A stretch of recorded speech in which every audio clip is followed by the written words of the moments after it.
Criminal case कहाँ से शुरू होता है, कहाँ पे ख़त्म होता है, ये जानने के लिए हम लोग को आईआईटी जाना होगा।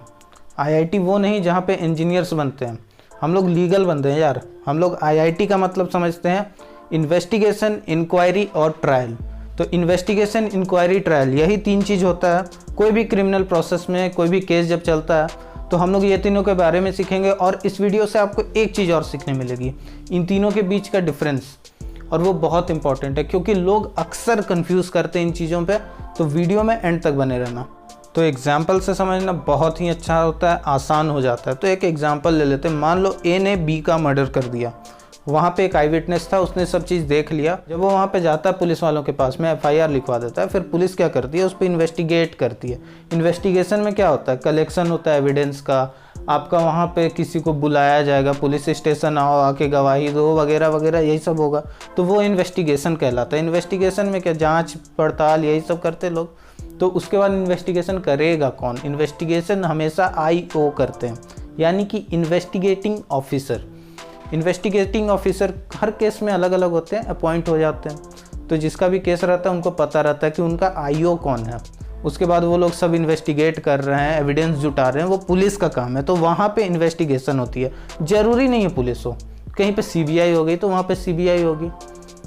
तो उस तरह से मतलब अगर दूसरे एजेंसी को मिल गया केस तो वहाँ पे वो वाला एजेंसी देखेगा। इस तरह से इन्वेस्टिगेशन होता है। अब अगला स्टेज आता है, जो इन्वेस्टिगेशन के बाद क्या आता है, इंक्वायरी होती है या ट्रायल होता है। तो इन्वेस्टिगेशन के बाद इंक्वायरी होती है। इंक्वायरी को क्या कह सकते हैं हम लोग, एक तरह से फॉर्मल इन्वेस्टिगेशन। देखो, इंक्वायरी वहीं पे शुरू होती है जहाँ से मैजिस्ट्रेट ने कॉग्निजेंस ले लिया। पुलिस वालों ने मान लो कि अपना सबूत इकट्ठा किए, तो वो क्या करते हैं, पुलिस रिपोर्ट बनाते हैं, जाके मैजिस्ट्रेट के पास में सबमिट करते हैं। तो वहाँ पे मैजिस्ट्रेट ने जैसे ही उसका कॉग्निजेंस लिया कि बोला हाँ भाई ये तो केस है, चलो लाओ कोर्ट में लाओ, तो वहाँ से शुरू हो जाता है आपका इंक्वायरी। अब इंक्वायरी जो होता है उसमें क्या होता है, जुडिशियल माइंड को अपना अप्लाई करते हैं मैजिस्ट्रेट। उसके बाद अब इशू ऑफ प्रोसेस होता है। इशू ऑफ प्रोसेस क्या हुआ, अब इसमें वही किसी को समन करके बुला लिया मैजिस्ट्रेट साहब, अरे भाई तुम भी आ जाओ, तुम भी गवाही दे दो, इस तरह से हो गया। तो वो होता है आपका इशू ऑफ प्रोसेस। अब इशू ऑफ प्रोसेस के बाद क्या होता है, इशू ऑफ प्रोसेस के बाद क्या होता है कि वो लोग सब आएंगे, आपके अपीयर होंगे मैजिस्ट्रेट के सामने में। इंक्वायरी वहीं तक चलेगी जहाँ से मैजिस्ट्रेट ने कॉग्निजेंस लिया और चार्ज फ्रेमिंग हुआ, मतलब कि कौन कौन से चार्जेस लगे हैं। चार्ज क्या होता है, किसी पे एफआईआर हुआ तो वहाँ पे क्या होता है कि बहुत सारा चीज़ बोल दिया जाता है, हाँ इसने ये किया, इसने वो किया, इसने मर्डर किया, साथ में उसको डराया धमकाया।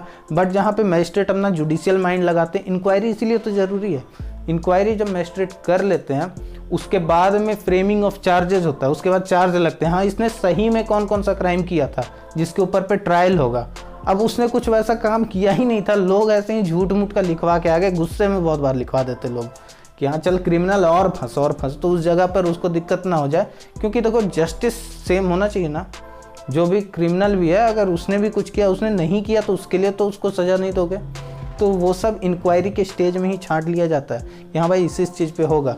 बट वहाँ पे बस छांटा जाता है, फैसला नहीं सुनाया जाता। फैसला का घड़ी आता है अब ट्रायल से। अब ट्रायल कब होता है, वो आपका जब वहाँ पे फ्रेमिंग ऑफ चार्जेस हो गए उसके बाद शुरू होता है। उसके बाद पूछा जाता है कि हाँ चलो कोर्ट में पेश वेश हुए, दोनों तरफ से पार्टी आए, जज साहब मवकिल ने ये किया, जज साहब उसने वो किया, ये सब बोलते हैं। फिर जज पूछते हैं क्या तुम गिल्टी खुद को मानते हो, दोषी मानते हो। अगर उसने बोल दिया हाँ तो वहीं पर फिर भैया सज़ा सुनाओ उसको और रफा दफा करो। बट उसने अगर ना कहा, उसका वकील स्ट्रांग रहा, बोला कि नहीं, बोलना कबूलना ही मत कि तुमने किया ऐसा, मैं देख लूँगा। उसके बाद क्या होता है कि फिर हाँ चलो भाई ट्रायल चलेंगे। अब उसके बाद महीनों सालों चल जाते हैं कई बार, दोनों तरफ से बोल रहा है, इधर से वो सबूत करते करते लास्ट में जाके जब फैसला आता है उसको बोलते हैं जजमेंट। ट्रायल का तो आउटकम फिक्स है, जजमेंट तो आएगी ही। अब वहाँ पे वो दोषी है नहीं है, वो फैसला तो जज ले लेते हैं। तो इस तरह से देखो आपने सीख लिया, पूरा सीख लिया कि एक क्रिमिनल प्रोसेस कहाँ से कहाँ कैसे जाता है, इसमें इंक्वायरी क्या होती है, इन्वेस्टिगेशन क्या होती है, ट्रायल क्या होती है, तीनों स्टेजेस में डिफरेंस भी समझ लिया।